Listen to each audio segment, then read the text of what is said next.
Alright, team, so we are back with some Final Fantasy VII Remake content. We got kind of a weird one today. It's a weird promotion that Final Fantasy VII Remake is doing with Butterfinger to get in-game items. It's weird as hell, but we'll get into all the details here soon. But one quick small little update regarding PAX East. The Hardy Daytona is there to take pictures with, and it's apparently the last planned event for the bike to be at for US. Or more specifically, North America. So if you happen to have gone to some of these gaming events where the Hardy Daytona has been there, but you just didn't take a picture with it, and you happen to be going to PAX East, make sure to grab a picture. So let's get into this weird-ass promotional event for Final Fantasy VII Remake. So the way it works is there are 3 participating candy bars that I'm aware of, the Crunch Bar, Baby Ruth, and Butterfinger, and depending on how many you buy, will unlock in-game items.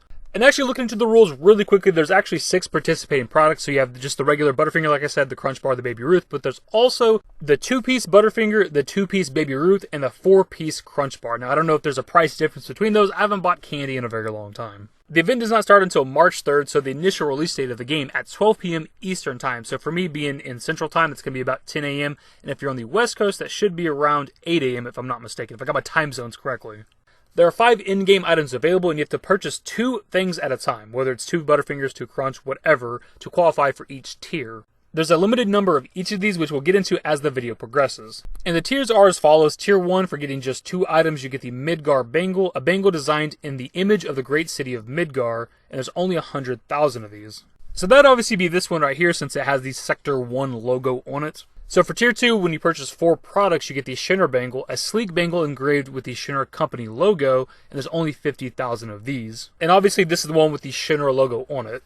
Tier 3, for 6 purchases, you get Corneo's Armlet, a tacky bangle bearing the Dawn's mark, and there's also only 50,000 of these.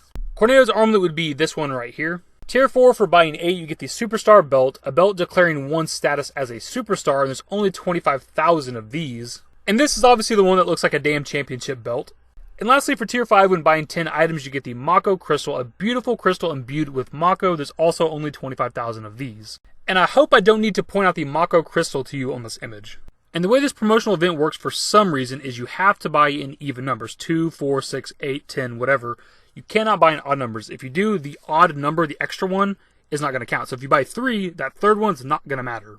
So one of the examples they give is if you buy 2, you qualify for Tier 1. You do another purchase of 4, you qualify for Tier 2 and 3, because in total, you've purchased 6. However, in another example, they point out that if you buy 2 in one purchase, 3 the next, and then 3 after that, you only qualify for the first 3 tiers, even though you've purchased 8 in total. Only 6 of those count because you bought 3.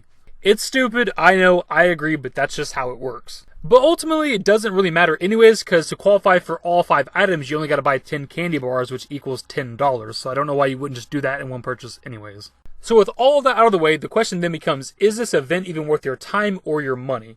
Really, we don't know, because we don't know what any of these do except for one. We know what the Mako Crystal does. I'll get into that in a minute. So if we take a closer look at these items, they do have materia slots, at least 3 of them, possibly 4. This is the first one right here. This is Tier 1. It has 1 materia slot. The Shinra Bangle, or whatever it was called, has 2 materia slots. The Corneo Armlet has 2 materia slots, but they appear to be connected.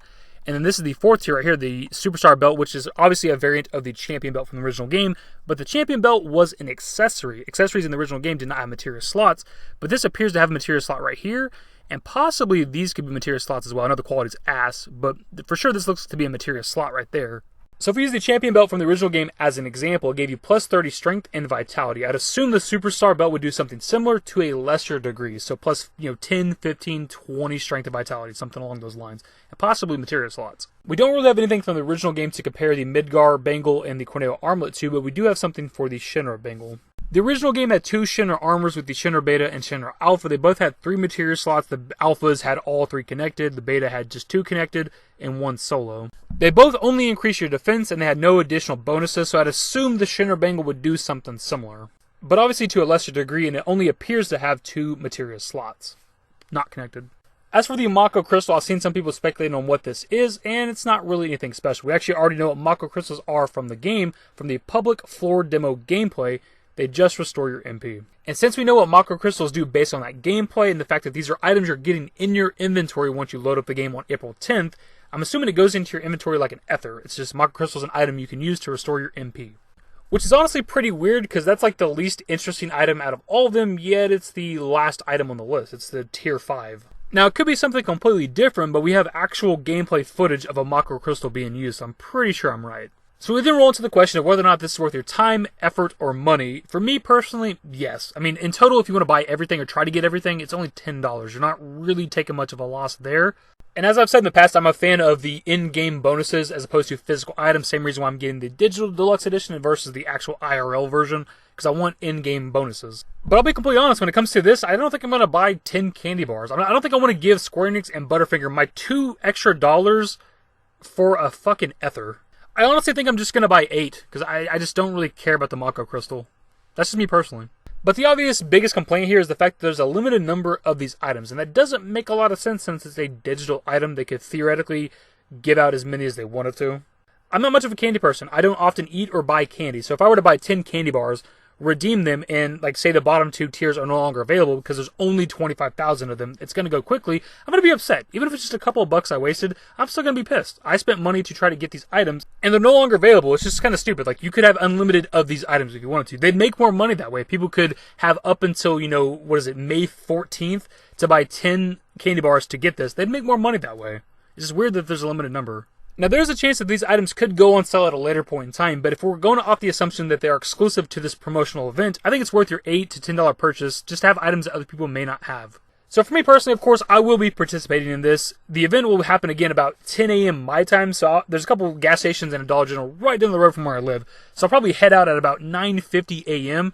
and kind of bullshit around the store until 10 a.m. my time, buy them, and then try to do the promotional event. Because you cannot buy candy bars ahead of time. You have to take a picture of the receipt. The receipt has the date on it. So you can't buy 10 candy bars now and then try to do this shit on March 3rd. It won't work. You have to do it on the day, on the time. And actually, my dumbass forgot to mention this earlier in the video. The way it works is you buy your candy bars, however many you're going to buy, take a picture of the receipt, you go over to butterfingerff7r.com. Yes, they created a website for it. You go through the registration process, doing your name, email, address, phone number, all that stuff, upload the picture of your receipt, and that's how you get the code. So the video ended up being a little bit longer than I planned on it being, so we're going to kind of wrap it up. Just what do you think of this event? It's kind of a weird one. It's the first event we've seen so far. There might be other promotional DLC events coming out in the coming weeks and months. Are you going to participate in this? How many candy bars are you going to buy? And what do you think these items, these accessories, these armors are going to do? Leave your thoughts and more in the comment section below. Hopefully you guys enjoyed the video. If you did, give it a thumbs up. Subscribe to the channel if you guys are new and want to stay updated with more Final Fantasy VII Remake content. Turn on notifications. Follow me on Twitter at @dashingdavid. I'm a Discord. Links to my social networks are in the description and in the outro. Later, guys. Or at least less like a child, give me serenity. Or at least just peace of mind, get me close.